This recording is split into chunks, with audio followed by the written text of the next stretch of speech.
ಮುಖ್ಯವಾಗಿ ಹೇಳ್ಬೇಕಂದ್ರೆ ಈ ತಂದೆ ತಾಯಿನ ಆಶ್ರಮಗಳಿಗೆ ಸೇರಿಸುವಂತ ಕಾಲ ಇದು. ಹೌದು, ಹೌದು. ತಗೊಂಡೋಗಿ ವಯಸ್ಸಾಯ್ತಾ ಅಥವಾ ಎಲ್ಲೆಲ್ಲೋ ತಗೊಂಡೋಗಿ ಬೈಕಲ್ಲಿ ಒಂದಿಷ್ಟು ಬಟ್ಟೆ ತಗೊಂಡೋಗಿ ಎಲ್ಲೋ ಗೊತ್ತಿಲ್ದಾರಲ್ಲಿ ಬಿಟ್ಟು ಬರುವಂತಹ ಕಾಲ ಇದು. ಸಾಕಷ್ಟು ಎಕ್ಸಾಂಪಲ್ಗಳನ್ನ ಸೋಷಿಯಲ್ ಮೀಡಿಯಾದಲ್ಲಿ ನೋಡ್ತೀವಿ. ಆದ್ರೆ ನೀವು ನಿಮ್ಮ ತಂದೆ ತಾಯಿಯನ್ನ ಆರಾಧಿಸಿದ್ದು, ನೀವು ಪೂಜಿಸಿದ್ದು, ಕೊನೆ ತನಕ ಅವರನ್ನ ನೋಡ್ಕೊಂಡ ರೀತಿ, ಈಗಲೂ ಕೂಡ ಅವರನ್ನ ನೋಡ್ಕೊಳ್ತಿರೋ ರೀತಿ, ಮೀನ್ಸ್ ಅಲ್ಲಿ ಹೋಗಿ ವಿಶೇಷವಾಗಿ ಪೂಜೆ ಮಾಡೋದು, ಅಲ್ಲಿ ಟೈಮ್ ಸ್ಪೆಂಡ್ ಮಾಡೋದು, ಅವೆಲ್ಲವೂ ಕೂಡ ತುಂಬಾ ರೇರ್ ಇವಾಗ ಕಾಣಿಸೋದು ಸರ್. ಈ ತಾಯಿ ತಂದೆಯನ್ನ ನಾವು ಹೇಗೆ ಪ್ರೀತಿ ಮಾಡಬೇಕು ಸರ್, ಹೇಗೆ ಗೌರವಿಸಬೇಕು ನಿಮ್ಮ ಪ್ರಕಾರ? ಈಗ ತಾಯಿ ತಂದೆ ಇದ್ದಾಗ ಅವ್ರ ಬೆಲೆ ಅರ್ಥ ಆಗಲ್ಲ. ಹೌದು. ಕೆಲವ್ರಿಗೆ ತಾಯಿ ತಂದೆ ಹೋದ್ಮೇಲೆ ಅವ್ರ ಫೋಟೋ ನೋಡಿ ದಿನ ಆಡ್ತಾರೆ. ಸಿಂಪಲ್ ವಿಷಯ ಇದು. ಹೌದು ಸರ್. ಆದರೆ ಒಂದಂತೂ ತಿಳ್ಕೊಳ್ಳಿ, ದೇವರು ಅಂತ ನೀವೇನ ದೇವ್ರ ಫೋಟೋ ನೋಡಿದ್ರೆ, ದೇವಸ್ಥಾನದಲ್ಲಿ ನೋಡಿದ್ರೆ, ಅಥವಾ ಯಾರಿಂದಾನ ಕೇಳಿದ್ರೆ, ಅವರು ನಿಜವಾದ ನಡೆದಾಡೋ ದೇವರು ಅಂದರೆ ತಾಯಿ ತಂದೆ ಇಬ್ಬರೇ. ಹೌದು ಸರ್. ಆಯ್ತಾ? ಅದರಲ್ಲಿ ಹೆಚ್ಚಿಗೆ ತಾಯಿ. ತಾಯಿ ಅನ್ನೋದೇ ಎಲ್ಲವೂ, ಈ ಭೂಮಿ ಆಕಾಶ ಎಲ್ಲಾನು ತಾಯಿ ತಂದೆನೆ. ಉಸಿರು ಕೊಟ್ಟಿದ್ದು ಆಕೆನೆ. ಸೊ ಇವತ್ತು ಇದಕ್ಕೆ ಇನ್ನೊಂದು ಇನ್ಸಿಡೆಂಟ್ ಹೇಳ್ತೀನಿ. ಹೇಳಿ ಸರ್. ಇದೇ ಸಿನಿಮಾದು ಸರ್ವೆ ಮಾಡ್ತಿದ್ದೆ ಒಂದಷ್ಟು ಏನು ನಡೀತಿದೆ ಅಂತ. 2 ಲಕ್ಷ ರೂಪಾಯಿ ಸಂಬಳ ಮಗನಿಗೆ. ಸರಿ, ಅವ್ರ ತಾಯಿನ ಹೋಗಿ ಫಸ್ಟ್ ಮೀಟ್ ಮಾಡಿದೆ. ಇಲ್ಲಪ್ಪ ಏನು ಮಾತಾಡಬೇಡಿ. ಇಲ್ಲ ನೀವೇನು ಮಾತಾಡ್ಬೇಡಿ, ನಾನೇನು ಅವಶ್ಯಕತೆ ಇಲ್ಲ ಮಾತ್ರ ಮಾತಾಡೋದು. ಇಲ್ಲಮ್ಮ ಹಂಗಲ್ಲ, ನಾನೇನೋ ಕೊಟ್ಟಿ. ಇಲ್ಲ ರೀ, ಏನು ಮಾತಾಡಬೇಕು, ನಮ್ಮ ಮನೆ ಬರೋ ಸರಿ ಇಲ್ಲ, ಏನು ಮಾಡೋಣ?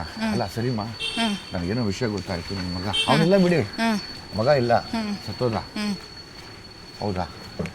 ಇಲ್ಲಮ್ಮ ಕರೆಕ್ಟಾಗಿ ಹೇಳಿ ನೀವು. ನೋಡಪ್ಪ, 2 ಲಕ್ಷ ಸಂಬಳ ತಗೋತಾ ಇದ್ದ, ಏನೇನೋ ಕಲ್ತ್ಬಿಟ್ಟು ಇಲ್ಲೋಡು ಅಂದ. ತೋರಿಸಿದ್ರೆ 6ರಿಂದ 7 ಹೊಲಿಗೆ ಹಾಕಿತ್ತು. ಅವನು ಖರ್ಚು ಮಾಡಿಕೊಂಡು, ಅವನು ಶೋಕಿ ಮಾಡಿಕೊಂಡು ಆ 2 ಲಕ್ಷನ ಎಕ್ಸ್ಟ್ರಾ ನಾವು ಕೊಡಲಿಲ್ಲ ಅಂತ ಅದೇನೋ ಒಂದು ಪೀಸ್ ತೊಗೊಂಡು ತಲೆ ಹೊಡೆದ್ಬಿಡಿದ ನಮ್ಮ ತಾಯಿಗೆ. ನೋಡಿದ್ರ ಎಲ್ಲಿ ಬಂತು ಕಾಲ? ನೀವೆಲ್ಲ ನಿಮ್ಮ ತಾಯಿ ತಂದೆ ಮುಖ ನೋಡಕ್ಕೆ ಎದುರ್ತಿದ್ರಿ ಅಲ್ವಾ? ಅಪ್ಪ ಅಲ್ಲಿದ್ದಾರೆ ಅಂದ್ರೆ ನೀವು ಇಲ್ಲಿ, ನಾನು ನಾವಂಗೆ, ನಮ್ಮ ಅಪ್ಪ ಅಲ್ಲಿದ್ರೆ ನಾವಿಲ್ಲಿ. ಅಮ್ಮ ಹತ್ರ ಮಾತ್ರ ಸಲೀಸಾಗಿರ್ತಿದ್ವಿ, ಅಪ್ಪ ಈ ರೂಮು ಬಂದು ನಾವು ಆ ರೂಮು. ಹಿಂಗೆ ನಡೀತು. ಈಗ ಆ ಕಾಲ ಇಲ್ಲಪ್ಪ. ತುಂಬಾ ಕಷ್ಟ. ಈಗ ಏನಾನ ಹೇಳಕ್ ಹೋದ್ರೆ ಆನ್ಲೈನ್ ಕಂಪ್ಲೇಂಟ್ ಮಾಡ್ತೀನಿ ಅಂತಾರೆ, ಸುಸೈಡ್ ಮಾಡ್ಕೋತೀವಿ ಅಂತಾರೆ ಸರ್. ಅಯ್ಯೋ, ಸೈಡ್ ಮಾಡ್ಕೋತೀವಿ ಅನ್ಕೋತಾರೆ. ಅವ್ರಿಗೆ ಏನಾಗ್ಬಿಟ್ಟಿದೆ, ಬಿಕಾಸ್ ಆಫ್ ಈ ಫೋನ್ ಇದೆಯಲ್ಲ, ಅವ್ರಿಗೆ ಗೊತ್ತಿಲ್ಲ ಅವರೆಲ್ಲ ತಪ್ಪು ಕೆಲಸ ಮಾಡ್ಕೊಳಕ್ಕೂ ಫೋನೇ ಕಾರಣ ಇವತ್ತು. ಅವ್ರು ಅನ್ಕೊಂಡಿರೋದು ಫೋನಲ್ಲಿ ಇನ್ಫಾರ್ಮೇಶನ್ ನೋಡ್ತಾ ಇದ್ದೀನಿ ಅಂತ. ತುಂಬಾ ಫೋನ್ ನೋಡೋದು ಒಂದು ಡಿಸೀಸ್, ಕಾಯಿಲೆ ಅದು ಮನುಷ್ಯನಿಗೆ. ಆ ಒಂದು ಕಾಯಿಲೆ ಬಂದ್ಬಿಟ್ಟು ಸುಮಾರು ಜನ ಅಡಿಕ್ಟ್ ಆಗೋಗಿ ಮನೆಗಳಲ್ಲಿ ದೊಡ್ಡ ಮಟ್ಟಿಗೆ ಘಾಟೆ ನಡೀತಾ ಇದೆ. ಜಿ ಕನ್ನಡ ನ್ಯೂಸ್ ಈಗ ನಿಮ್ಮ ಮನೆಯಲ್ಲೇ ನೋಡಿ.